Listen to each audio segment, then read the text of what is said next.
নমস্কার, রিয়েল কথা চ্যানেলে আপনাদের সকলকে স্বাগত জানাই। দেখুন, আজকের ভিডিওটা মারাত্মক লেভেলে গুরুত্বপূর্ণ। অন্নপূর্ণা ভান্ডারে যাদের অ্যাকাউন্টে এখনো পর্যন্ত ৩,০০০ টাকা অগাস্ট মাসে পেমেন্টে টাকাটা ঢোকেনি। কিন্তু প্রশ্ন হচ্ছে, অন্নপূর্ণা যোজনার জন্য ভীষণ গুরুত্বপূর্ণ একটা সুখবরও আছে যাদের অ্যাকাউন্টে টাকা ঢোকেনি।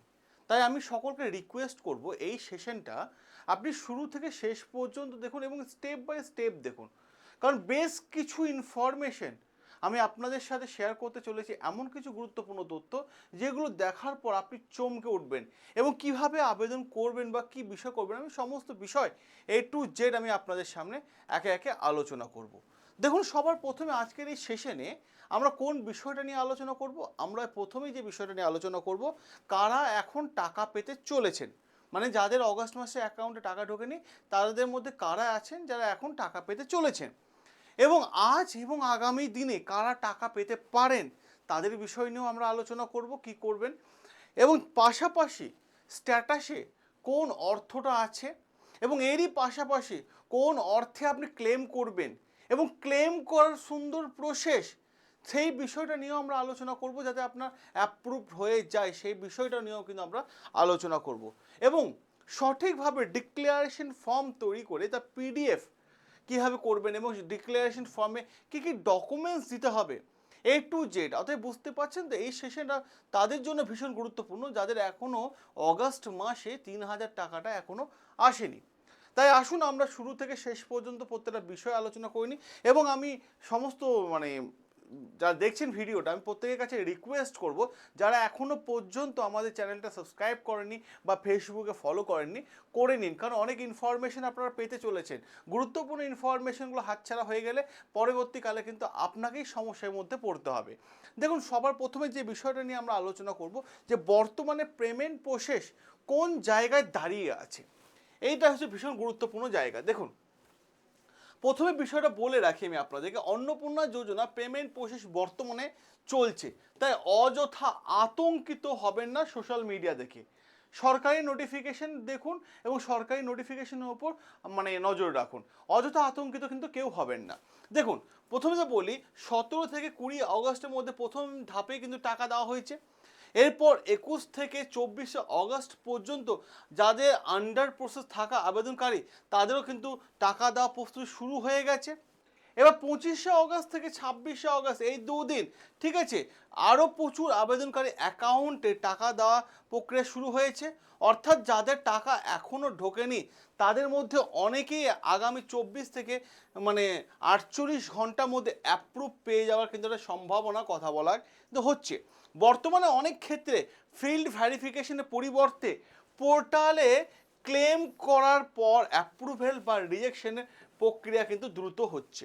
কাদের অ্যাপ্রুভ হবে বা কাদের রিজেক্ট হবে সে প্রক্রিয়া কিন্তু দ্রুততা গতির সাথে কিন্তু এগিয়ে যাচ্ছে। এবার প্রশ্ন হচ্ছে যে অ্যাপ্রুভ হতে কত সময় লাগছে, এটা একটা ভীষণ গুরুত্বপূর্ণ জায়গা। দেখুন, এই বিষয়ে তথ্য যদি দিতে হয় আমি আপনাদের বলি, ঠিক আছে, দেখুন 24 থেকে 48 ঘন্টার মধ্যে, ঠিক আছে, 24 থেকে 48 ঘন্টার মধ্যে এই যে দেখতে পাচ্ছেন অ্যাপ্রুভ্যাল কিন্তু হচ্ছে। এমনকি অনেক ক্ষেত্রে ক্লেম করার পর দ্রুততার সাথে অ্যাপ্রুভ্যাল কিন্তু পাওয়া যাচ্ছে, এরকম অনেক উদাহরণ আছে। আন্ডার প্রসেস, ঠিক আছে, আন্ডার প্রসেস দেখালেই সঙ্গে সঙ্গে ক্লেম করবেন না, এই বিষয়টা আমি আপনাদের বলছি। আন্ডার প্রসেস দেখাচ্ছে মানে আপনাকে সঙ্গে সঙ্গে ক্লেম করতে হবে এমনটা নয়। আন্ডার প্রসেস দেখাচ্ছে, একটু অপেক্ষা করে যান, একটু অপেক্ষা করে যান। প্রথমে অ্যাপ্লিকেশন স্ট্যাটাস, ঠিক আছে, সেখানে বারবার করে চেক করুন এবং নির্দিষ্ট কোনো কারণ দেখানো হচ্ছে কি না সেই বিষয়টার ওপর কিন্তু সবার প্রথমে নজরে রাখুন।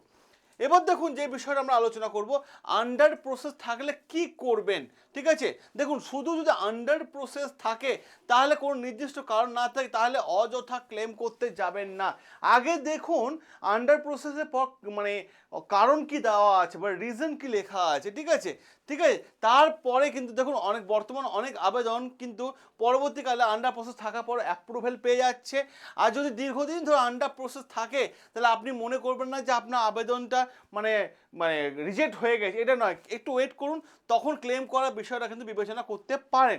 কিন্তু 10ই জুলাই আগে যে সমস্ত আবেদনকারী আবেদন করেছিলেন তাদের ক্লেম করার কথা কিন্তু বলা হচ্ছে, এবং ক্লেমের সময় রিমার্কে কি কি লিখবেন, ঠিক আছে, সেই বিষয়গুলো কিন্তু বলা হচ্ছে। যে যেমন ধরুন আমি 10ই জুলাই আগে আবেদন করেছি, ঘোষণা অনুযায়ী আমার টাকা পাওয়ার কথা হলেও এখনও পর্যন্ত টাকা পাইনি, অনুগ্রহ করে আমার ভেরিফিকেশন সম্পূর্ণ করে অ্যাপ্লিকেশন অ্যাপ্রুভ করে আমার প্রাপ্য টাকাটা প্রদান করার ব্যবস্থা করুন, এই ধরনের বিষয় লিখতে হবে, ঠিক আছে। কিন্তু এখন অপেক্ষা করতে হবে আপনাদেরকে একটু। দেখুন এরই পাশাপাশি যদি বলি ফার্দার ভেরিফিকেশন, দেখুন খুব গুরুত্বপূর্ণ, থাকলে কি করবেন, ফার্দার ভেরিফিকেশন যদি থাকে তাহলে সেক্ষেত্রে আপনারা কি করবেন, গুরুত্বপূর্ণ জায়গা। দেখুন ভোটার, দেখুন ফার্দার ভেরিফিকেশন কারণ রয়েছে কী হবে, ভোটার লিস্টে যদি সমস্যা থাকে সেক্ষেত্রে ফার্দার ভেরিফিকেশন সমস্যা আসছে, পাশাপাশি এসআইআর সংক্রান্ত যদি সমস্যা থাকে সেক্ষেত্রে কিন্তু ফার্দার ভেরিফিকেশন আসতে পারে, ইনকাম ট্যাক্সের তথ্য বা বাড়ি কক্ষের সংখ্যা, গভর্নমেন্ট এমপ্লয়ি সংক্রান্ত তথ্য বা অন্যান্য ভেরিফিকেশন সংক্রান্ত সমস্যা, নির্দিষ্ট কারণ থাকলে সেই কারণ অনুযায়ী সাপোর্টিং ডকুমেন্টস দিয়ে, হ্যাঁ সাপোর্টিং ডকুমেন্টস দিয়ে কিন্তু ক্লেম করবেন, সাপোর্টিং ডকুমেন্টস দিয়ে। এরপরে দেখো যে গুরুত্বপূর্ণ জায়গা, বাড়ির ভেরিফিকেশন সংক্রান্ত সমস্যা, ঠিক আছে, যদি আপনার বাড়ির সংখ্যা নিয়ে সমস্যা দেখা দেয় তাহলে মানে বাড়ির সামনে দাঁড়িয়ে পরিষ্কার করে ছবি তুলে সাপোর্টিং ডকুমেন্টস যেগুলো দিতে বলেছে সেই ডকুমেন্টসগুলো দিয়ে সেই ছবিটা অ্যাড করে দিন, নিয়ে আপলোড করে দিন, ঠিক আছে, এবং সেলফ ডিক্লারেশনের মাধ্যমে নিজের বাড়ি ঘরের বিবরণ কিন্তু আপনাকে প্রপার দিতে হবে, মানে সেলফ ডিক্লারেশন আলাদা ফর্ম নিয়ে সেটাকেও কিন্তু জমা দিতে হবে। এবার দেখুন গভর্নমেন্ট এমপ্লয়ি সংক্রান্ত তথ্য, যদি আবেদনকারী নিজে গভর্নমেন্ট এমপ্লয় হয় তাহলে অযোগ্য হতে পারেন, ঠিক আছে, তার স্বামী যদি গভর্নমেন্ট এমপ্লয় হয় তাহলে আবেদন নিয়ে সমস্যা হতে পারে, ঠিক আছে, তবে পরিবারে অন্য কোনো আত্মীয় গভর্নমেন্ট এমপ্লয় হলে এবং আবেদনকারীর সঙ্গে আর্থিক সম্পর্ক না থাকলে ক্লেম করার সময় পরিষ্কারভাবে রিমার্ক করে সেই সমস্ত বিষয়গুলো কিন্তু উল্লেখ করে দেবেন, ঠিক আছে।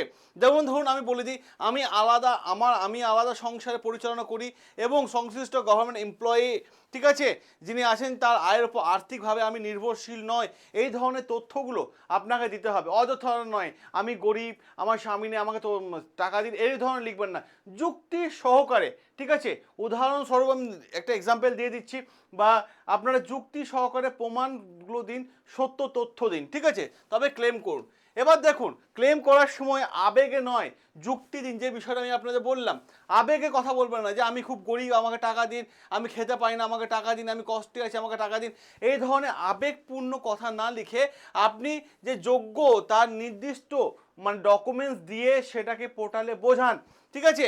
এবার দেখুন যেমন ধরুন আমার বয়স যোগ্যতার মধ্যে, ঠিক আছে, আমার মাসিক আয় নির্দিষ্ট সীমার মধ্যে, আমার পরিবারে গভর্নমেন্ট এমপ্লয়ি কেউ নেই, আমি ইনকাম ট্যাক্স প্রদান করি না, আমি নির্দিষ্ট তারিখে আগে আবেদন করেছি এখন আমার টাকা পাওয়া যায়নি, তারপর লিখবেন অতএব আমি যোগ্য আবেদনকারী হিসাবে আমার প্রাপ্য টাকা আমার ব্যাংক অ্যাকাউন্টে প্রদানের জন্য অনুরোধ করছি, ঠিক আছে, এইভাবে লিখতে হবে আপনাকে, ঠিক আছে, এবং সঠিক ডকুমেন্টস দিয়ে, আবার বারবার বলছি কেউ মিথ্যা ক্লেম করবেন না, সঠিক ডকুমেন্টস দিয়ে কিন্তু ক্লেমটা করবেন, ঠিক আছে। এবার প্রশ্ন হচ্ছে, এবার আমি আপনাদের বলি ব্যাংকিং সমস্যার ক্ষেত্রে বেশ কিছু কোড দেখা যায়, অনেকে যোগ্য হচ্ছে অ্যাপ্রুভ হয়ে গেছে পেমেন্ট কিন্তু ফেল হয়ে গেছে, যদি আপনার মেসেজ আসে কোড 1 তা যেমন ডিবিটি সংক্রান্ত সমস্যা আছে, ঠিক আছে, কোড 2 ডিবিটি সার্ভিস সমস্যা আছে, ঠিক আছে, কোড 3 তাহলে আধার কার্ডের নাম বা স্ট্যাটাস সমস্যা আছে বা ফোন নাম্বার আধার কার্ডের সঙ্গে লিঙ্ক নেই, ঠিক আছে, কোড 4 ঠিক আছে ইউডিআই পেমেন্টের সমস্যা আছে আধার সংক্রান্ত সমস্যার জন্য, ঠিক আছে। তারপর দেখুন কোড 20 ঠিক আছে এনপিসিআই রেসপন্সের সমস্যা আছে, কোড এফএ আধার ডিঅ্যাক্টিভ আছে, কোড কেটি বা এলটি বায়োমেট্রিক লক করা আছে, এই ধরনের কোডগুলো যদি মেসেজ আসে তাহলে আপনি এই ধরনের বিষয়গুলো কিন্তু বুঝে যাবেন কোনটার ক্ষেত্রে কী সমস্যা আছে।